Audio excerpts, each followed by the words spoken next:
Welcome to STS project. We are in QC right now. I'm Architect Mhykee, your CEO for ITC, and I'll be explaining to you some of the things we're doing right now. So we're in the lower floor, preparing for the slab pouring up there. So as you can see, it's steel deck, it's metal. And for this one, we didn't have to use aluma beams, but we're using GI tubular because there's no need for that cost because we can do it just a little bit near each other. Like for this H-frame, you can use three instead of one or two aluma, which is still lower cost as long as you place it perfectly aligned with each other, same level. And then we also make sure that there are no holes or gaps on the edges. If you can check, there are styrofoam there because you know that the steel decks are corrugated. So we have this big corrugation there where if you put cement on the upper side towards the beam on the edges, you know that the concrete will pour out there, okay? So I think we should also tape the ones that are still a bit open. You can see light. It's good that we can check this during the day. We still have light coming in.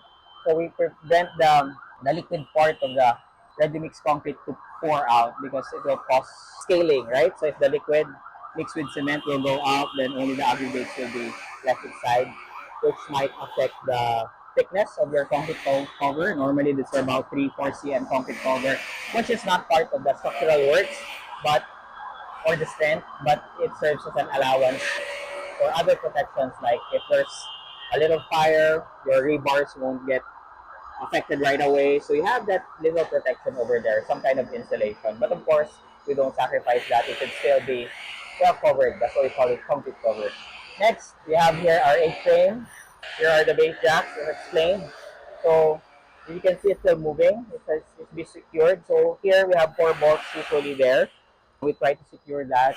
And then here, because of the height, there's no need for the new head. And it's like almost perfect that the square tubulars are right on top of the H-frames.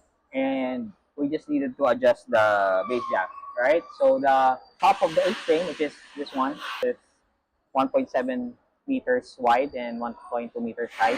There's no need for the new head up there because the U head is also quite large, so the tubular won't fit inside there. So usually you need another part there and then use the tubular to cross the other side. So what else do we have here? I hope you can hear me. There's some grinding over there and cutting. So before the concrete pouring, we check everything's aligned, and we also cover the utility boxes or their markings there so that when the concrete is poured, we avoid concrete going down. And when it's done, the markings, we just cut the utility boxes of the electrical boxes, whether it be utility box or square box or full box. We can locate it and attach the other electrical there. And then we'll do the wire pulling, so make sure that the pipes are not covered by concrete during the process. Cover it well, especially the sanitary pipes. If you can look around, the sanitary pipes are at least a foot above just to prevent like cement from coming in, and we try to fold the ends also. But what you actually need is just the one below. So we have some excess there that hopefully you can use somewhere. But it's more important than this little wastage. Is important to keep the pipes. That's it for today. Thanks for watching. Architect Mhykee here for our STS QC project, and I'm the CEO of ITC CORP.